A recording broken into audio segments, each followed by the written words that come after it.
Weight loss பண்ணணும் அப்படின்னு நினைக்கிறவங்க எல்லாருமே ஆணாக இருந்தாலும் சரி பெண்ணாக இருந்தாலும் சரி நீங்கள் வந்துட்டு ஈஸியாக ஃபாலோ பண்ணக்கூடிய ஒரு டயட் சார்ட்டை தான் வந்துட்டு இந்த வீடியோவில் பார்க்க போகிறோம். ஸோ இது வந்துட்டு உங்களுக்கு ஃபாலோ பண்ணுறதுக்கும் ரொம்ப எளிமையாக இருக்கும், ரிசல்ட்ஸ்மே வந்துட்டு சூப்பராக இருக்கும். ஆனால் தயவு செஞ்சு நான் சொல்ல போகிறதே ஒரு ஈஸியான டயட் சார்ட் தான். அதுலேயும் வந்துட்டு எனக்கு கட் டவுன் பண்ணி கொடுங்க, அதுலேயும் வந்துட்டு நான் ஒரு 60% 50% தான் ஃபாலோ பண்ணுவேன் அப்படின்னு சொல்லாதீங்க. ஸோ முடிஞ்ச அளவுக்கு நீங்கள் எந்த அளவுக்கு 100% ஃபாலோ பண்ணீங்கன்னா உங்களுக்கு ரிசல்ட்ஸ் 100% இருக்கும். பட் நீங்க அதுல காம்ப்ரமைஸ் பண்ணிட்டீங்கன்னா உங்களுக்கு ரிசல்ட்ஸுமே ஸ்லோவா தான் இருக்கும். அதை பார்க்கறதுக்கு முன்னாடி இந்த வெயிட் லாஸ்ல வந்துட்டு மிகப்பெரிய பிரச்சனை என்னன்னா, இப்போ வந்துட்டு கிராமத்துல இருந்து எல்லாருமே சிட்டிக்கு வந்துட்டு ஷிஃப்ட் ஆகணும் அப்படின்னு நினைச்சிட்டு இருக்காங்க. எல்லாருமே அப்படிதான் ஷிஃப்ட் ஆகுறோம். ஆனா கிராமத்துல இருக்கவங்களை விட சிட்டில இருக்கவங்களுக்கு தான் வந்துட்டு உடல் பருமன், உடம்பு வந்துட்டு குண்டாகிறது ரொம்ப ஜாஸ்தியா இருக்கு. ஹார்மோன் இம்பேலன்ஸ் அதிகமா இருக்கு, பிசிஓடி அதிகமா இருக்கு, சுகர் பிபியும் வந்துட்டு அதிகமா இருக்கு. ஸோ நம்ம வாழ்ந்துட்டு இருக்க இடத்தை பொறுத்து நமக்கு வர நோய்களும் மாறுமா என்ன? வாழ்ந்துட்டு இருக்க இடம் மட்டும் கிடையாது, நம்மளோட வாழ்க்கை முறையுமே கம்ப்ளீட்டா சேஞ்ச் ஆயிடுச்சு. நம்ம வந்துட்டு அதிகமா சாப்பிடுறோம், ஓவர் ஈட்டிங் பண்றோம். ஆனா பிசிக்கல் ஆக்டிவிட்டி, உடல் உழைப்பு ரொம்ப ஜீரோ ஆயிடுச்சு. ஸோ இது அதிகமானாலும் வெயிட் போடும், இது கம்மியானாலும் வெயிட் போடும். சரி, ரெண்டும் ஒரே டைம்ல நடந்ததுன்னா எந்த அளவுக்கு உடம்பு வெயிட் அதிகமாகும்னு யோசிச்சுக்கோங்க நீங்களே. வெயிட் லாஸ் பண்றதுக்கு கஷ்டமான விஷயங்களை ஃபாலோ பண்ணணும்னு கிடையாது, ஈஸியான விஷயங்களை டிசிப்ளினோட ஃபாலோ பண்ணணும். இன்னைக்கு ஒரு நாள் பண்ணிட்டு நாளைக்கு ஒரு நாள் நான் ரெஸ்ட் எடுத்துக்கிறேன் அப்படின்னு இல்லாம என்னானாலும் சரி இந்த விஷயத்த வந்து நான் பண்ணியே ஆவேன், தினமும் நான் பண்ணுவேன் அப்படிங்கிற ஒரு டிசிப்ளினான மைண்ட் செட் வந்துட்டு கண்டிப்பா உங்களுக்கு வேணும். இன்னொரு விஷயம், நீங்க வெயிட் லாஸ் பண்ணும்போது செய்யக்கூடாத 3 விஷயங்கள். உங்களுக்கு வந்துட்டு மசில் லாஸ் நடக்கக்கூடாது, டீஹைட்ரேஷன் நடக்கக்கூடாது, ஸ்ட்ரெஸ் ஆகவே கூடாது. இது 3 இல்லை அப்படின்னாவே நீங்க வந்துட்டு வெயிட் லாஸ்க்கு ஃபாலோ பண்ற இந்த டயட் சார்ட் உங்களுக்கு சூப்பரா வந்துட்டு ரிசல்ட்ஸ் கொடுக்கும். ஸோ வெயிட் லாஸ் டயட்டை பத்தி பார்க்கறதுக்கு முன்னாடி இந்த டயட்ல வந்துட்டு நீங்க கண்டிப்பா ஃபாலோ பண்ண வேண்டிய ஒரு 6 ரூல்ஸை பத்தி நான் சொல்றேன். ஃபர்ஸ்ட் விஷயம் என்ன அப்படின்னா, நம்ம ஊர் வந்துட்டு ஒரு டிராபிக்கல் கிளைமேட், அதாவது வெயிலான கண்ட்ரி. ஸோ நம்ம வந்துட்டு செடி, மரம், கொடி, அப்புறம் சிம்பிளான மசாலா போட்டு சமைச்ச அசைவ உணவு, இதை மட்டும் தான் நம்ம சாப்பிடணும். அதுலயும் வந்துட்டு நமக்கு ஜூஸியா தண்ணி வந்துட்டு அதிகமா இருக்கக்கூடிய உணவுகளா தான் நம்ம சூஸ் பண்ணி சாப்பிடணும். ஸோ தண்ணி வந்துட்டு அதிகமா இருக்கணும் அப்படின்னாவே வந்துட்டு நீங்க ஆட்டோமேட்டிக்கா இந்த கீரை, காய்கறி, பழங்கள் தான் உங்க மைண்டுக்கு வரும். ஸோ இதை வந்துட்டு நீங்க எந்த அளவுக்கு அதிகமா சாப்பிடுறீங்களோ அந்த அளவுக்கு வந்துட்டு உங்களுக்கு வெயில தாங்கக்கூடிய அந்த நீர்ச்சத்து வந்துட்டு நிறையவே கிடைக்கும். அதை தாங்கினாதான் உங்களால வந்துட்டு வெயிட் லாஸ் ஈஸியா பண்ண முடியும். 2வது விஷயம், ஃபேக்டரியில இருந்து வர்ற நூடுல்ஸ் சரி, பிஸ்கட்ஸ், கேக்கு, எதுவா இருந்தாலும் வந்துட்டு நீங்க தயவு செஞ்சு அதை அவாய்ட் பண்ண ட்ரை பண்ணுங்க. எப்பவுமே இயற்கையில இருந்து வர்ற உணவை சாப்பிட முயற்சி பண்ணுங்க. ஃபேக்டரியில இருந்து வர்ற ஃபுட் எதுவா இருந்தாலும் நீங்க பாக்கெட்ல வாங்கினாலும் சரி, பாட்டில்ல வாங்கினாலும் சரி, கண்டிப்பா வந்துட்டு அதுல உள்ள இன்கிரீடியன்ஸ் என்னென்னு படிச்சு பாருங்க.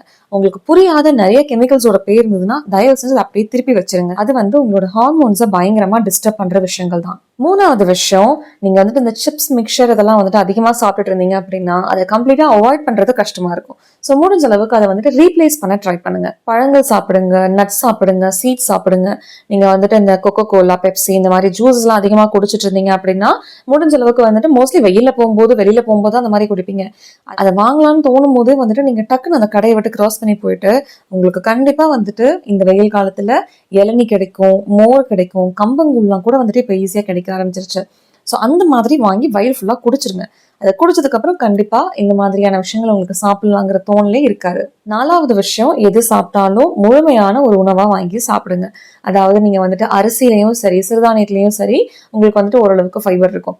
காய்கறி, பழங்கள்லாம் வந்துட்டு ஜூஸா குடிக்கிறத விட முடிஞ்ச அளவுக்கு வந்துட்டு சாலட் மாதிரியோ இல்ல வேக வச்சோ வந்துட்டு காய்கறிகளையும் ஃப்ரூட்ஸை வந்துட்டு அப்படியே முழுமையா வந்துட்டு சாப்பிட்டு ட்ரை பண்ணுங்க. அப்பதான் வந்துட்டு அதுல இருக்கிற நார்ச்சத்து உங்களுக்கு கிடைக்கும். இப்போ வந்துட்டு ஃபார் எக்ஸாம்பிளுக்கு நீங்க உருளைக்கிழங்குலாம் சாப்பிடுறீங்க, மரவள்ளி கிழங்குலாம் சாப்பிடுறீங்க அப்படின்னா முடிஞ்ச அளவுக்கு அதை வந்துட்டு முழுமையா அதுல இருக்கிற ஃபைபர்லாம் கிடைக்கிற மாதிரி சிம்பிளா குக் பண்ணி சாப்பிடுங்க. அதை வந்துட்டு நான் சிப்ஸா தான் வாங்கி சாப்பிடுவேன், லேஸ் பாக்கெட்டா தான் வாங்கி சாப்பிடுவேன் அப்படின்னு செய்யாதீங்க. ஆரஞ்சு பழம், மாம்பழம்லாம் வந்துட்டு பழமா வாங்கி சாப்பிடுங்க, டிராபிக்கானோ மாசான்னு சொல்லிட்டு வாங்கி குடிக்காதீங்க. ஸோ நீங்க எது சாப்பிட்டீங்கன்னாலும் அது வந்துட்டு இயற்கையிலிருந்து உங்களுக்கு கிடைக்கக்கூடிய ஒரு முழுமையான உணவா இருக்கணும், ஹோல்சமா இருக்கணும். 5வது விஷயம், நீங்க தாராளமா நான்வெஜ் சாப்பிடலாம். வெயிட் லாஸ் பண்ணணும், உடம்பு சரியில்லாம இருக்கிறவங்கலாம் வந்துட்டு நான்வெஜ் சாப்பிடக்கூடாதுன்னு நிறைய பேர் சொல்றாங்க.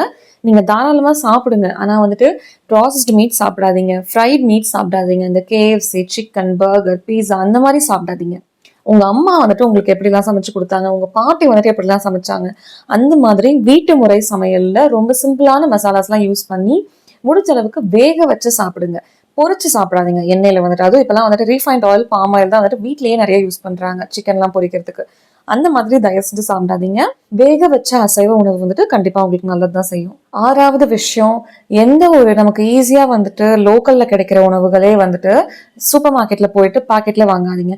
இப்ப வந்துட்டு நீங்க லோக்கல்ல போனீங்கன்னா மார்க்கெட்ல வந்துட்டு உங்களுக்கு காய்கறி, கீரை, பழங்கள் எல்லாமே வந்துட்டு விவசாயிங்க கிட்ட இருந்து டைரக்டா கிடைக்கும். அதே மாதிரி பால்காரங்க கிட்ட பால் வாங்குங்க, பாக்கெட் பால் வாங்காதீங்க. அதே மாதிரி சிக்கன், மட்டன் எது வாங்குனீங்கன்னாலும் வந்துட்டு நீங்க டைரக்டா வந்துட்டு கறி கடைக்கே போய் வாங்குங்க. இந்த பேக்கெட் பண்ணி வந்துட்டு ஃப்ரோசன் மீட்லாம் விற்கிறாங்கல்ல, அதெல்லாம் வந்துட்டு இந்த ரொம்ப கோல்டான கண்ட்ரீஸ்ல அங்கெல்லாம் வந்துட்டு ஈஸியா கிடைக்காம இம்போர்ட் பண்ணி ஃப்ரோசனா விற்கிற கண்ட்ரீஸ்க்கு ஓகே. பட் நமக்கு தான் வந்துட்டு எல்லாமே ஃப்ரெஷ்ஷாவே கிடைக்குது இல்ல. முடிஞ்ச அளவுக்கு அந்த ஃப்ரெஷ்ஷா கிடைக்கிற பொருளை அப்படி போய் நம்ம வாங்கி யூஸ் பண்ணலாம். ப்ரிசர்வேட்டிவ்ஸ் அந்த அளவுக்கு கம்மியா இருக்கோ அந்த அளவுக்கு நம்ம உடம்புக்கு நல்லது. ஸோ இப்போ வந்துட்டு நம்ம வெயிட் லாஸ் டயட் சார்ட்டுக்குள்ள போகலாம். முதல்ல காலையில எந்திரிச்சதுல இருந்து நைட் வரைக்கும் வந்துட்டு நீங்க என்னெல்லாம் சாப்பிடலாம் அப்படிங்கறத சொல்றேன். நீங்க முடிஞ்சா வந்துட்டு இதை எழுதி வச்சுக்கோங்க, இல்ல அப்படின்னா வீடியோ சேவ் பண்ணி வச்சுக்கோங்க. ஃபர்ஸ்ட் காலைல எழுந்திரிச்சோன்ன எந்திரிக்கிறது வந்துட்டு எப்பவுமே நீங்க வெயிட் லாஸ் பண்ணணும் அப்படின்னு முடிவு பண்ணிட்டாவே தயவு செஞ்சு சூரியன் உதிக்கிறதுக்கு முன்னாடி எழுந்திரிக்க முயற்சி பண்ணுங்க. அப்பதான் உங்களோட மெட்டாபாலிசம் வந்துட்டு கொஞ்சம் ஃபாஸ்டா இருக்கும், ஒரு கிக் ஸ்டார்ட் இருக்கும். அதாவது காலையிலேயே வந்துட்டு உங்க உடம்புல ஸ்டோரா இருக்கிற கொழுப்பெல்லாம் வந்துட்டு எரிக்க ஆரம்பிக்கும். ஸோ காலைல நேரமா எந்திரிச்சிட்டு 1 இல்லைனா 2 கிளாஸ் பச்சை தண்ணி குடிச்சாலும் சரி, இல்லை வெது வெதுப்பான தண்ணி குடிச்சாலும் சரி, கண்டிப்பா வந்துட்டு அதை குடிங்க. இது வந்துட்டு நீங்க குடிச்சிங்க அப்படின்னாவே உங்களுக்கு வந்துட்டு உள்ள டீடாக்சிஃபிகேஷனும் நல்லா நடக்கும். உங்களோட குடல்லாம் சுத்தமாகும். குடல் சுத்தமாச்சுன்னா ஆட்டோமேட்டிக்கா உங்களோட ரத்தமும் செல்களும் வந்துட்டு சுத்தமாக ஆரம்பிக்கும். இந்த டைம்ல நீங்க எதுவுமே பண்ண வேண்டாம். உடம்பே வந்துட்டு இந்த சுத்தப்படுத்துறதுல இருந்து கொழுப்பரிக்கிறதுல இருந்து எல்லாமே பண்ணிட்டு இருக்கோம். பட் நம்ம இடையில போய் டிஸ்டர்ப் பண்ணாம இருந்தா ஓகே. அட்லீஸ்ட் ஒரு 7 மணி வரைக்கும் ஆகுது எதுவும் உள்ள கொடுக்காம இருங்க, எதுவும் சாப்பிடாம இருங்க. முடிஞ்சா வந்துட்டு இந்த டைம்ல நீங்க இந்த கிளீனிங் ப்ராசஸ்க்கு, ஃபேட் பர்னிங்லாம் வந்துட்டு கொஞ்சம் ஹெல்ப் பண்ணணும் அப்படின்னு நினைச்சீங்க அப்படின்னா, உங்களுக்கு கொஞ்சம் ஹெல்பிங் மைண்ட் செட்லாம் இருந்தது அப்படின்னா, தயவு செஞ்சு வாக்கிங் போங்க, ஜாகிங் போங்க, முடிஞ்சதுன்னா ரன்னிங் கூட போங்க. நீங்க வந்துட்டு இப்பதான் வெயிட் வந்துட்டு உங்களுக்கு கொஞ்சம் கொஞ்சமா போட ஆரம்பிச்சிருக்குன்னா தயவு செஞ்சு ரன்னிங் ப்ராக்டிஸ் பண்ணுங்க. அது வந்துட்டு உங்க உடம்புக்கு அவ்வளோ நல்ல விஷயம். ஆனா முழங்கால் வலி, உடம்பு வலியில இருந்ததுன்னா நீங்க வந்துட்டு ஒரு 30-35 வயசுக்கு மேல கொஞ்சம் ஸ்லோவாவே அதெல்லாம் ட்ரை பண்ணுங்க. ஆர்வ கோளாறுல ஏதாவது பண்ணி வலி வர வச்சுக்காதீங்க. இல்ல அப்படின்னா காலைல வந்துட்டு யோகா பண்ணுங்க. யோகா வந்துட்டு ரொம்ப ரொம்ப ஒரு பெஸ்டான விஷயம்னு சொல்லலாம். நீங்க வந்துட்டு ஒரு காலேஜ் முடிச்சுட்டு இப்போ ஒர்க் பண்ணிட்டு இருக்கீங்க, உங்களுக்கு பர்சனல் ஸ்ட்ரெஸ் இருக்கு, ஒர்க் ஸ்ட்ரெஸ் இருக்கு அப்படின்னா யோகா வந்துட்டு உங்களுக்கு எல்லா விஷயங்களையும் பேலன்ஸ் பண்ணக்கூடிய ஒரு அற்புதமான விஷயம். இல்ல நீங்க வந்துட்டு ஒரு நாளைக்கு சைக்கிளிங் பண்ணலாம். வீட்டுல சைக்கிள் இருந்ததுன்னா சும்மா எடுத்துட்டு ஒரு ரவுண்ட் வந்துட்டு ஓட்டிட்டு வாங்க. இல்லைன்னா ஸ்கிப்பிங் பண்ணுங்க. இல்ல அப்படின்னா வந்துட்டு ஏதாச்சும் ஏரோபிக் எக்ஸசைஸ், கார்டியோ எக்ஸசைஸ் யூடியூப்லேயே வந்துட்டு நமக்கு எவ்வளவோ அவைலபிள்லாம் இருக்கு, ஃப்ரீ வீடியோஸே இருக்கு. நீங்க அது பண்ணாலும் ஓகே. இல்ல உங்களுக்கு ஸ்பெசிஃபிக்கா வந்துட்டு ரிசல்ட் சீக்கிரம் கிடைக்கணும்னா ஒரு பர்சனல் ட்ரெயினரை வச்சு கூட நீங்க பண்ணலாம். காலையில இதை பண்ணி முடிச்சிட்டீங்க. அடுத்து வந்துட்டு காஃபி டீ. ஸோ நீங்க வந்துட்டு ஒரு 8 மணி வாக்கில் காஃபி டீ குடிக்கிறீங்கன்னு வச்சுக்கோங்க. தயவு செஞ்சு அதுல பால் சேர்க்காதீங்க, சர்க்கரை சேர்க்காதீங்க. முடிஞ்ச அளவுக்கு உங்களுக்கு காஃபி டீ கண்டிப்பா குடிச்சே ஆகணும் அப்படின்னா பிளாக் காஃபி இல்லைன்னா பிளாக் டீ சர்க்கரை இல்லாம குடிங்க. அதாவது இந்த பால் சேர்க்காத காஃபி டீயை வந்துட்டு சர்க்கரையும் சேர்க்காம குடிங்க. அது வந்துட்டு கொஞ்சமா குடிங்க போதும். உங்களுக்கு வந்துட்டு அது திகட்டுற மாதிரி இருக்கு, கசக்கிற மாதிரி இருக்குன்னா தயவு செஞ்சு குடிக்காமையே கூட விட்டுருங்க. அது கூட சேர்த்து இந்த ரஸ்க், பிஸ்கட், பிரெட் இந்த 3 விஷயத்த தொடவே தொடாதீங்க. அப்படி வந்துட்டு உங்களுக்கு காலையில இந்த டீ காஃபி கூட ஏதாவது சாப்பிடணும் அப்படின்னு தோணுச்சுன்னா நட்ஸ் வந்துட்டு சாப்பிடுங்க. நீங்க வந்துட்டு அதை அப்படியே கூட சாப்பிடலாம். இல்ல நைட்டே கூட வந்துட்டு பாதாமோ முந்திரியோ வந்துட்டு தண்ணியில ஊற வச்சுட்டு காலையில வந்துட்டு நீங்க அந்த பாதாமெல்லாம் தோல் உரிச்சிட்டு கூட அதை வந்துட்டு சாப்பிடலாம். இது வந்துட்டு உங்களுக்கு வெயிட் லாஸ்க்கும் ஹெல்ப் பண்ணும். உங்களுக்கு வந்துட்டு உடம்பு கெட்டு போகாமையும் கட்டையும் வந்துட்டு நல்லா பாதுகாப்பா வச்சுக்கும். அடுத்து வந்துட்டு உங்களோட காலை உணவு வந்துட்டு எப்பவுமே ஸ்கிப் பண்ணாதீங்க. வெயிட் லாஸ் பண்ணணும் அப்படின்னு சொல்லிட்டு நிறைய பேர் வந்துட்டு காலையில சாப்பிடாம இருப்பாங்க. ஸோ உங்க உடம்புக்கு அது ஒத்துக்கும் அப்படின்னு சொல்ல முடியாது. 80% மக்களால வந்துட்டு காலை உணவை தவிர்த்துட்டு வெயிட் லாஸ் கண்டிப்பா பண்ண முடியாது. இதனால வந்துட்டு உங்களுக்கு அசிடிட்டி வரலாம். திடீர்னு வந்துட்டு நீங்க பிரேக்ஃபாஸ்ட் ஸ்டாப் பண்ணிட்டீங்க அப்படின்னா உங்க உடம்புக்கு வந்துட்டு அது ஒரு கிரைசிஸ் மாதிரி. நீங்க வந்துட்டு அசிடிட்டி ஃபீல் பண்ணலாம், நெஞ்செரிச்சல், எது கழிக்கிறது, இல்ல அல்சரே கூட வரதுக்கு நிறைய சான்ஸ் இருக்கு. காலைல சாப்பிடாதனாலே நிறைய பேருக்கு மைக்ரேனும் வந்துட்டு வரும். ஸோ தயவு செஞ்சு காலைல சாப்பிட்ருங்க. நான் என்ன சாப்பிடுறீங்கிறது ரொம்ப முக்கியம். சிறுதானியத்துல வந்துட்டு நீங்க தோசை, இட்லி, பொங்கல், உப்மா இது எல்லாமே செஞ்சு சாப்பிடலாம். கண்டிப்பா வந்துட்டு சட்னி, சாம்பார் 2மே வச்சு சாப்பிடுங்க. உங்களுக்கு வந்து துவரம்பருப்பு சாம்பாரை விட பாசிப்பருப்பு சாம்பார் வந்துட்டு வச்சு சாப்பிடுங்க. அது வந்துட்டு உங்களுக்கு இன்னுமே நல்ல ப்ரோட்டீன் கிடைக்கும். சட்னி வந்துட்டு முடிஞ்ச அளவுக்கு காய்கறி சட்னி, கீரை சட்னி எல்லாம் கூட பண்ணி சாப்பிடுங்க. எப்ப பார்த்தாலும் அந்த தேங்காய் சட்னி, தக்காளி சட்னி அதை மட்டுமே சாப்பிட்டு இருக்காம உங்களால வந்துட்டு நிறைய காய்கறிகளை வந்துட்டு நீங்க இந்த மாதிரி ஆட் பண்ணிக்க முடியும் உங்களோட டயட்ல. ஒரு நாளைக்கு வந்துட்டு ஆம்லெட் சாப்பிடுங்க. நிறைய காய்கறி எல்லாம் கட் பண்ணி போட்டு முட்டையை வந்துட்டு ஆம்லெட்டா பண்ணி சாப்பிடுங்க. ஒரு நாளைக்கு வந்துட்டு ஸ்ப்ரவுட்ஸ் வந்துட்டு பண்ணி சாப்பிடுங்க. அதாவது பயிறு வகைகள் இருக்குல்ல, பச்சை பயிறு சரி, கொள்ளு சரி, இந்த தட்டைப்பயிறு சரி, இதெல்லாம் வந்துட்டு நல்லா ஊற வச்சுட்டு அதுக்கப்புறம் தண்ணியை வடிச்சுட்டு ஈரத்துணியில வந்துட்டு சுத்தி வச்சிங்க அப்படின்னா ஒரு நைட்லயே வந்துட்டு உங்களுக்கு முளப்பு கட்டிடும். அந்த முளைப்பு கட்டின பயிறு வகைகளை வந்துட்டு நீங்க சாலடா கூட பண்ணி சாப்பிடலாம். அதுலயே வந்துட்டு வெங்காயம், தக்காளி, வெள்ளரிக்காய், உப்பு போட்டு லைட்டா வந்துட்டு எலுமிச்சம்பழம் புழிஞ்சு விட்டீங்கன்னா அதுவே ஒரு சூப்பரான சாலடா இருக்கும். நீங்க வந்துட்டு கொஞ்சம் யங் ஏஜ்ல இருக்கீங்க, உங்களுக்கு வந்துட்டு ஹார்மோன் இம்பேலன்ஸ்லாம் இருக்கு, இல்ல குழந்தை பிறக்கிறதுக்காக ட்ரை பண்ணிட்டு இருக்கீங்க அப்படின்னா இந்த சாலட் பிரேக்ஃபாஸ்ட் வந்துட்டு உங்களுக்கு ரொம்பவே ஹெல்ப் பண்ணும். அது மட்டும் இல்லாம நீங்க வந்துட்டு இந்த ராகி, கருப்பு கவுனி அரிசி எல்லாம் இருக்குல்ல, மாப்பிள்ளை சம்பா அரிசி, இதெல்லாம் வந்துட்டு நீங்க கஞ்சியா வந்துட்டு செஞ்சு காலையில பிரேக்ஃபாஸ்ட்டுக்கு எடுத்துக்கலாம். கண்டிப்பா கூட வந்துட்டு ஏதாவது ஒரு காய்கறியை சட்னி பண்ணியோ இல்ல பொரியலாவோ சாப்பிடுங்க. வெறுமனே அந்த கஞ்சியை மட்டும் குடிக்காதீங்க. ஸோ உங்களுக்கு வந்துட்டு இந்த கருப்பு கவுனி அரிசி, மாப்பிள்ளை சம்பா அரிசி எல்லாம் கஞ்சி பண்ணணும் அப்படின்னா அதை வந்துட்டு மிக்சியில ஒரு ஓட்டுட்டு அதுக்கப்புறம் வந்துட்டு அதை கஞ்சி பண்ணி குடிங்க. அப்பதான் உங்களுக்கு வந்துட்டு ஜீரணம் ஆகுறது கொஞ்சம் ஈஸியா ஜீரணமாகும். இந்த சிறுதானியம்லாம் சமைக்கிறீங்க, கருப்பு கவுனி அரிசி இதெல்லாம் சமைக்கிறீங்க அப்படின்னாவே தண்ணியில வந்துட்டு அட்லீஸ்ட் ஒரு 6 to 8 மணி நேரம் நல்லா ஊற வச்சிருங்க. அதுக்கப்புறமா அதை சமைச்சு சாப்பிட்டீங்கன்னா அதுல உள்ள சத்தும் உங்களுக்கு நல்லா கிடைக்கும், ஜீரணமும் வந்துட்டு ஈஸியா ஆகும். புதுசா வந்துட்டு சிறுதானியத்துக்கு மாறுற நிறைய பேருக்கு வந்துட்டு அஜீரணமா இருக்கிறது, வயிறு உப்பசமா இருக்கிறது, பசி எடுக்காம அப்படியே வயிறு கட்டுற மாதிரி இருக்கும். ஸோ இதெல்லாம் அவாய்ட் பண்ணணும் அப்படின்னா இதை நல்லா ஊற வச்சுட்டு அதுக்கப்புறமா சமைங்க, ஜீரணம் வந்துட்டு ஈஸியா நடக்கும். அடுத்து வந்துட்டு மதிய உணவு. நீங்க வந்துட்டு இப்போ காலைல பிரேக்ஃபாஸ்ட் வந்துட்டு ஒரு 9 மணிக்கு சாப்பிடுறீங்க அப்படின்னா லஞ்ச் வந்துட்டு ஒரு 1 to 2 அந்த டைமுக்குள்ள சாப்பிடுங்க. பட் எப்பவுமே கடிகாரத்தை பார்த்து மட்டும் சாப்பிடாதீங்க. உங்களுக்கு பசி எந்த அளவுக்கு இருக்கோ பசியை கவனிச்சு சாப்பிடுற அளவும் சரி, சாப்பிடுற நேரமும் சரி, கண்டிப்பா உங்களோட பசியை பொறுத்துதான் இருக்கணும். இப்ப மதிய உணவுக்கு வந்துட்டு நீங்க உங்க வீட்டுல இருக்கிற ஒரு நார்மல் சில்வர் தட்டையை வந்துட்டு எடுத்துக்கோங்களேன். எவர் சில்வர் தட்டையை வந்துட்டு எடுத்துக்கோங்க. அது வந்துட்டு இப்போ ஒரு ரவுண்ட் தட்டு இருக்குன்னா நீங்க எப்பவுமே சாப்பிடுற தட்டு, அந்த தட்டை வந்துட்டு ஒரு 4 வந்துட்டு பிரிச்சுக்கோ. அதுல வந்துட்டு 2 பகுதி ஃபுல்லா காய்கறி வந்துட்டு நிறைய இருக்கணும். அது வந்துட்டு நீங்க சாலடாவும் சாப்பிடலாம், பொரியலாவும் சாப்பிடலாம், கூட்டாவும் சாப்பிடலாம், அது வந்துட்டு உங்களோட இஷ்டம். ஆனா அந்த 1/2 பிளேட் ஃபுல்லா வந்துட்டு நீங்க காய்கறியை சாப்பிட்டு முடிச்சிருக்கணும். ஒரே காய் தான் எடுக்கணும்னு அவசியம் இல்லை. உங்களுக்கு வந்துட்டு சப்போஸ் டைம் இருந்தது அப்படின்னா நீங்க வந்துட்டு ஒன்னு பொரியலா சாப்பிடலாம், ஒன்னு சாலடா சாப்பிடலாம். கீரை வந்துட்டு கண்டிப்பா வந்துட்டு இந்த பகுதிக்குள்ளதான் வரும். கீரை வந்துட்டு நிறைய சாப்பிடுங்க. டெய்லியுமே முடிஞ்சாலும் சாப்பிடுங்க, இல்ல வாரத்துல 3 தடவையாவது சாப்பிடுங்க. இந்த 1/2 பிளேட் காய்கறிக்குள்ள வந்துட்டு நீங்க என்னெல்லாம் சேர்த்துக்கலாம் அப்படின்னா காய்கறி அப்படின்னு இருக்கிற எல்லா விஷயத்தையுமே நீங்க சேர்த்துக்கலாம். முடிஞ்ச அளவுக்கு இந்த மாவுச்சத்து அதிகமா இருக்கிற உருளைக்கிழங்கு மாதிரியான காய்கறி எல்லாம் கொஞ்சம் கம்மி பண்ணிக்கோங்க. பீட்ரூட், உருளைக்கிழங்கு இதெல்லாம். அதுக்கு பதில் வந்துட்டு நீங்க தக்காளி, கத்திரிக்காய், முட்டைக்கோஸ் சாப்பிடலாம், முள்ளங்கி சாப்பிடலாம், காலிஃபிளவர் சாப்பிடலாம், வெண்டைக்காய் சாப்பிடலாம், பீன்ஸ் வகைகள்லாம் நிறைய இருக்குது, அதெல்லாம் வந்துட்டு நீங்க சாப்பிடலாம். அவரைக்காய், கொத்தவரங்காய் எல்லாம் கூட இருக்கு, அதெல்லாம் நீங்க சாப்பிடலாம். வெள்ளை பூசணியை வந்துட்டு பொரியல் மாதிரி பண்ணி சாப்பிடலாம். உங்களுக்கு வந்துட்டு புடலங்காய் இருக்கு, பீக்கங்காய் இருக்கு, சொரக்காய் இருக்கு, இதெல்லாம் நிறைய வெரைட்டி ஆஃப் காய்கறி இருக்கு. பட் வந்துட்டு அதுல மாவுச்சத்து அதிகமா, ரொம்ப ஸ்டார்ச்சி வெஜிடபிள்ஸ் சொல்லுவாங்கல்ல, அதை கம்மி பண்ணிட்டு இந்த நார்ச்சத்து அதிகமா இருக்கக்கூடிய வெஜிடபிள்ஸ், முருங்கைக்காய் வந்துட்டு நீங்க சாப்பிடலாம். ஸோ இது எல்லாமே வந்துட்டு உங்களோட ரத்த சர்க்கரை அளவையும் கம்மி பண்ணும். உங்களுக்கு வந்துட்டு வெயிட் லாஸும் வந்துட்டு நல்லாவே நடக்கும். நான் சொல்லிட்டு இருக்கிற இந்த டயட் சார்ட் ஃபுல்லாவே நீங்க வந்துட்டு டயபெட்டிஸ் இருந்ததுனாலும் ஃபாலோ பண்ணலாம், எடை குறைக்கிறதுக்கும் ஃபாலோ பண்ணலாம், ரெண்டுக்குமே தாராளமா ஒர்க் ஆகும். ஓகே, இப்போ வந்துட்டு பிளேட்ல வந்துட்டு 1/2 பகுதி ஃபுல்லா இந்த காய்கறி, சாலட், கூட்டு, பொரியல் எல்லாமே சொல்லியாச்சு. அடுத்து வந்துட்டு 2 கால் பகுதி இருக்குல்ல, அதுல ஒரு கால் பகுதி வந்துட்டு நீங்க புரதம் வந்துட்டு நிறைய எடுத்துக்கணும். நம்ம உடம்பு பாத்தீங்கன்னா நம்ம செல்ஸ் ஆகட்டும், மசில்ஸ் ஆகட்டும், எல்லா தசைகளுமே உண்டானது வந்துட்டு புரதம் தான். ஸோ புரதம் வந்துட்டு நமக்கு ஒரு பில்டிங் மெட்டீரியல் மாதிரி வச்சுக்கோங்களேன். ஒரு கட்டடம் உருவாக்குறதுக்கு செங்கல், சிமெண்ட்லாம் எப்படி தேவையோ அந்த மாதிரி நம்ம உடம்புக்கு இந்த புரதம் வந்துட்டு ரொம்ப முக்கியம். ஸோ அது வந்துட்டு நம்ம தினமும் தேவையான அளவு புரதம் கொடுத்துட்டோம் அப்படின்னாவே நம்மளோட ஆரோக்கியம் வந்துட்டு 80% வந்துட்டு காப்பாற்றப்பட்டுருச்சுன்னு அர்த்தம். ஸோ அந்த புரதத்தை வந்துட்டு நீங்க அசைவம் சாப்பிட்றவங்களா இருந்தா உங்களுக்கு ஈஸியா கிடைச்சிரும். நீங்க வந்துட்டு முட்டை சாப்பிடலாம், சிக்கன் சாப்பிடலாம், மீன் சாப்பிடலாம். சிக்கன் அப்படின்னு வந்துட்டு நம்ம முன்னாடி சொன்ன மாதிரி ஃப்ரைட் சிக்கன்லாம் சாப்பிடக்கூடாது, வேக வச்ச சிக்கன். முடிஞ்சா வந்துட்டு இந்த நார்த் ஈஸ்ட்ல எல்லாம் சாப்பிடுவாங்க தெரியுமா, சைனா, ஜப்பான்ல எல்லாம். அவங்களாம் வந்துட்டு என்ன பண்ணுவாங்கன்னா ரொம்ப கம்மியான ஸ்பைசஸ் வந்துட்டு ஆட் பண்ணிட்டு நிறைய காய்கறியை போட்டு அதை வந்துட்டு ஒரு சூப் மாதிரி பண்ணி வேக வச்சு அதை சாப்பிடுவாங்க. ஸோ அது வந்துட்டு உங்களுக்கு இன்னுமே நல்லது. பட் நீங்க சைவம் தான் சாப்பிடுவீங்க அப்படின்னாலுமே வந்துட்டு உங்களுக்கு புரதம் வந்துட்டு ஈஸியா கிடைக்கும். நீங்க வந்துட்டு சுண்டல் சாப்பிடலாம், ராஜ்மா சாப்பிடலாம், பன்னீர் சாப்பிடலாம், டோஃபு சாப்பிடலாம்.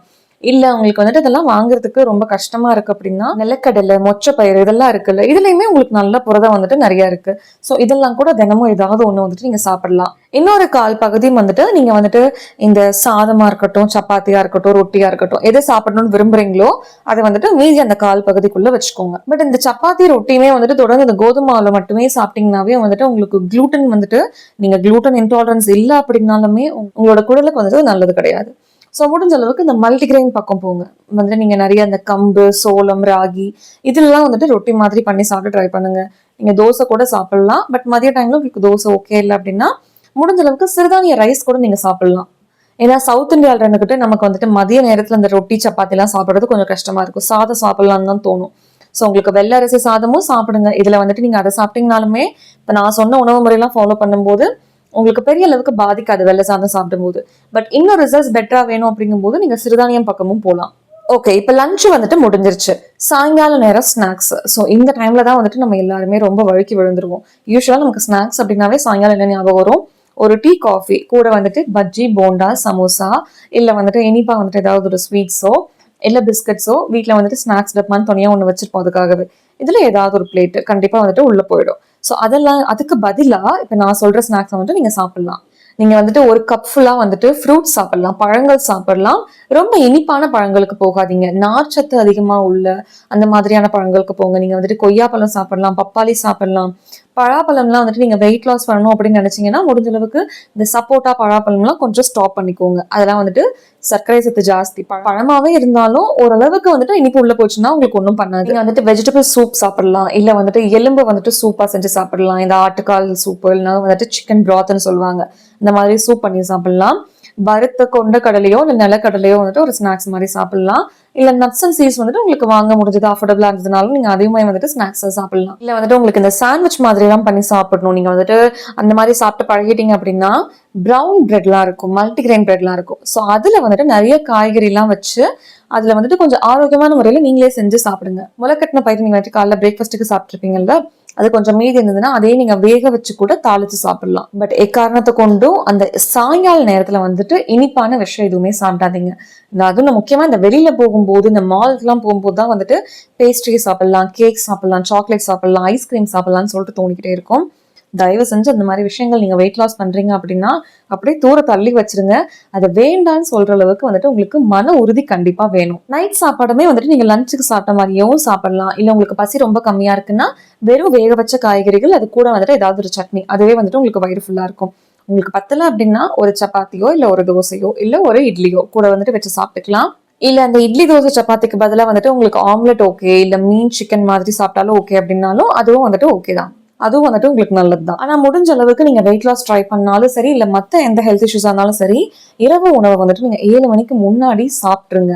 இது வந்து திரும்ப திரும்ப எல்லாரும் சொல்ற ஒரு விஷயம் தான். ஏன்னா நைட் ஆக ஆக உங்களோட ஜீரண சக்தி ஆகட்டும், உங்களோட மெட்டபாலிக் ரேட் ஆகட்டும் எல்லாமே அப்படியே ஸ்லோ டவுன் ஆகும். ஏன்னா இப்போ வந்துட்டு நீங்க ஒரு கம்ப்யூட்டர் வந்துட்டு ஷட் டவுன் பண்ற மாதிரி உங்க பாடி வந்துட்டு ஷட் டவுன் ஆக போகும் நைட் தூங்க போற டைம்ல. ஸோ அந்த நேரத்துல போய் நீங்க அதுக்கு ஹெவியான ஒர்க் எல்லாம் கொடுத்தீங்க அப்படின்னா அதுக்கு பிடிக்காது. ஸோ முடிஞ்ச அளவுக்கு லைட்டான டின்னரா சாப்பிடுங்க. இப்போ நீங்க வெயிட் லாஸ் பண்றதுக்கு அவாய்ட் பண்ண வேண்டிய, தவிர்க்க வேண்டிய உணவுகள் என்னெல்லாம் அப்படின்னு பாத்தீங்கன்னா, பேக்கரி பக்கம் போகவே போகாதீங்க. நீங்க வந்துட்டு வெளியில போய் அவுட்டிங்லாம் போய் அடிக்கடி சாப்பிட்றவங்களா இருந்தா அதோட ஃப்ரீக்வன்சியை கம்மி பண்ணிக்கோங்க. இப்போ வாரத்துல 4 நாள் போய் சாப்பிட்றீங்க அப்படின்னா அது கொஞ்சம் வாரத்துல 1 நாள் அந்த மாதிரி இல்ல 2 வாரத்துக்கு ஒரு டைம் அந்த மாதிரி கம்மி பண்ணிக்கோங்க. பட் அப்படி போய் சாப்பிட்றதுமே கொஞ்சம் ஆரோக்கியமான உணவா வந்துட்டு ஆர்டர் பண்ணி சாப்பிட முயற்சி பண்ணுங்க. நீங்க வந்துட்டு ஜூசஸ் எல்லாம் குடிக்கிறீங்க அப்படின்னா இந்த பாட்டில் ஜூசஸ் வந்துட்டு இந்த பெப்சி, கோலா, மாசா, ஸ்லைஸ், டிராபிகானா இந்த மாதிரி ஜூசஸ் எல்லாம் குடிக்கிறீங்க அப்படின்னா அதை வந்துட்டு ரீப்ளேஸ் பண்றதுக்கு முழுமையான பழங்கள் சாப்பிடுங்க. பழத்துல உள்ள இனிப்பே வந்துட்டு உங்களுக்கு ஒரு சாட்டிஸ்பாக்சன் கொடுக்கும். ஸோ நீங்க வந்துட்டு தேவையில்லாம இந்த மாதிரி விஷயம்லாம் வாங்கி குடிக்க மாட்டீங்க. வெயிட் லாஸ் பண்றீங்க அப்படின்னா பேக்கேஜ் ஃபுட் வந்துட்டு சுத்தமா அவாய்ட் பண்ணுங்க. அந்த சீல் பண்ணி நம்ம கவரை பிரிச்சு சாப்பிடுற மாதிரியான உணவுலாம் இருக்குல்ல, என்னென்ன ஸ்நாக்ஸ்லாம் வந்துட்டு உங்களுக்கு அப்படி வருதோ அது எல்லாத்தையும் கம்ப்ளீட்டா நீங்க அவாய்ட் பண்ணியே ஆகணும். அதுக்கப்புறம் வந்துட்டு மைதால செஞ்ச உணவுப் பொருட்கள் எதுவா இருந்தாலும் அதை கம்ப்ளீட்டா ஸ்டாப் பண்ணுங்க. இப்ப ஐஸ்கிரீம் நொறுக்கு தீங்கன்னா உங்களுக்கு நிறைய சாப்பிட்டு தோணுதுன்னா தயவு செஞ்சு அந்த கடன் பக்கமே போகாதீங்க. சூப்பர் மார்க்கெட்ல வந்துட்டு நீங்க நிறைய ஸ்நாக்ஸ் வந்துட்டு வாங்குறீங்க அப்படின்னாலும் பில் போடுறதுக்கு அந்த பில் கவுண்டர் கிட்ட நிற்கும் போது ஒரு 3-4 டைம் யோசிங்க. கண்டிப்பா இது நமக்கு தேவையா, இதை சாப்பிட்டா என்னெல்லாம் பின்விளைவு வரும் அப்படின்னு சொல்லிட்டு யோசிச்சுட்டு அப்படியே ஒவ்வொரு பாக்கெட்டா எடுத்து வெளில வச்சிருங்க. அதுக்கப்புறம் வந்துட்டு கொஞ்சம் கொஞ்சமா உங்களுக்கு இது ஹேபிட்டா மாறிடும். அதே மாதிரி நீங்க வெயிட் லாஸ் பண்ணும்போது உங்களுக்கு டீஹைட்ரேஷன் ஆகவே கூடாது. நீங்க வந்துட்டு கண்டிப்பா தண்ணி வந்துட்டு 3 to 3 லிட்டராவது குடிக்கணும். ஏன்னா இப்ப வெயில் காலம் வேற வந்துட்டு இருக்கு. ஸோ உங்களுக்கு டீஹைட்ரேஷன் அப்படிங்கிற விஷயம் நடக்கவே கூடாது. நீங்க வந்துட்டு வெளியில நிறைய டிராவல் பண்றவங்களா இருந்தீங்க அப்படின்னா வெளியில போகும்போதெல்லாம் பசியோட போகாதீங்க. மத்தியான நேரத்துல வந்துட்டு நீங்க முக்கியமா இந்த சேல்ஸ்மேனா இருக்கீங்க இல்ல பிசினஸ் விஷயமா வந்துட்டு ஏதாவது மீட்டிங்காக வெளியில அலைஞ்சுக்கிட்டே இருக்கீங்க அப்படின்னா எங்கெல்லாம் வந்துட்டு இளநீ கடை பாக்குறீங்களோ, எங்கெல்லாம் வந்துட்டு கம்மங்கூழ் கடை பாக்குறீங்களோ அதெல்லாம் இறங்கி குடிச்சிருங்க. ஸோ வயிறு ஃபுல்லா இருந்ததுன்னா உங்களுக்கு வந்துட்டு வேலையும் நல்லா சுறுசுறுப்பா செய்ய முடியும். தேவையில்லாம இந்த பிரியாணி ஸ்மெல், ஸ்நாக்ஸ் ஸ்மெல்லாம் வந்துட்டு உங்களை அட்ராக்ட் பண்ணி இழுக்காது. ஸோ இது வந்துட்டு ஒரு முக்கியமான விஷயம் நீங்க ஃபாலோ பண்ணக்கூடியது. முக்கியமா வந்துட்டு நான் வெயிட் லாஸ் பண்ணணும், எனக்கு டயபெட்டிஸ் இருக்கு, சுகர் குறைக்கணும் அப்படின்னு சொல்லிட்டு இந்த பாக்கெட்லயே வந்துட்டு சுகர் ஃப்ரீ, டயபெட்டிஸ் ஃப்ரெண்ட்லி, இந்த மாதிரி ஃபேட் ஃப்ரீ இப்படிலாம் போட்டிருந்தாங்க அப்படின்னா அதெல்லாம் நம்பி வாங்காதீங்க. என்ன ஆனாலும் ப்ராசஸ்டு ஃபுட் ப்ராசஸ் ஃபுட் தான். உங்களுக்கு வந்துட்டு இயற்கையில இருந்து அப்படியே ஃப்ரெஷ்ஷா கிடைக்கக்கூடிய உணவு மாதிரி அது வராது. எப்பவுமே வந்துட்டு உங்களுக்கு லோக்கல் மார்க்கெட்ல கிடைக்கக்கூடிய அந்தந்த சீசன்ல கிடைக்கக்கூடிய ஃப்ரெஷ்ஷாவும் ஆர்கானிக்காவும் வந்துட்டு இயற்கை விவசாயம் மூலமா விளைஞ்ச காய்கறி பழங்கள்னா இன்னும் சூப்பர். முடிஞ்சா வந்துட்டு நீங்களே சின்ன சின்ன செடிகளை கூட வீட்டிலேயே வளர்க்கலாம். ஸோ அந்த மாதிரி சாப்பிட்டீங்க அப்படின்னாவே உங்களுக்கு வந்துட்டு ஹார்மோன் இம்பேலன்ஸ் இருந்தாலும் ரிவர்ஸ் ஆகிறதுக்கு ரொம்பவே ஹெல்ப் பண்ணும். உங்களுக்கு வெயிட் லாஸ், சுகர், பிபி இது எல்லாமே வந்துட்டு நீங்க உணவு முறையை இந்த அளவுக்கு கண்ட்ரோல் பண்ணீங்கன்னா போதும். நீங்க வந்துட்டு கார்போஹைட்ரேட் கம்ப்ளீட்டா ஸ்டாப் பண்ணணும், கம்ப்ளீட்டா வந்துட்டு ஒரு விஷயத்தை நீங்க ஸ்டாப் பண்ணி உங்களை நீங்களே வருத்திக்கணும் அப்படின்லாம் கிடையாது. ஸோ இப்போ நான் சொன்ன எல்லா விஷயங்களுமே ஈஸியான விஷயம் தான். நான் முன்னாடியே வெயிட் லாஸ்க்கு ஒரு விஷயம் வேணும்னு சொன்னேன், அதுதான் டிசிப்ளின். நீங்க எந்த அளவுக்கு இது டிசிப்ளினா ஃபாலோ பண்றீங்களோ அந்த அளவுக்கு பக்காவா உங்களுக்கு ரிசல்ட்ஸ் இருக்கும். ஸோ நாளைக்கு நாளானிக்குன்னு தள்ளி போடாம இன்னைக்கே வந்துட்டு ஆரம்பிக்க ட்ரை பண்ணுங்க. இது கூடவே சேர்ந்து என்னென்ன எக்ஸசைஸ்லாம் வந்துட்டு ஈஸியா வீட்லயே செய்யலாம் அப்படின்னு சொல்லிட்டு நான் இன்னொரு வீடியோவும் போடுறேன். கண்டிப்பா வந்துட்டு இந்த summer vacation leave, annual leave எதுவாக இருந்தாலும் இதை யூஸ் பண்ணி உடம்பு வெயிட்டை வந்துட்டு கம்மி பண்ணி ஃபிட் ஆகிறதுக்கு முயற்சி பண்ணலாம். சிரிச்சுட்டே இருங்க, சந்தோஷமா இருங்க, ஆரோக்கியமா இருங்க. அடுத்த வீடியோல பார்க்கலாம். நன்றி.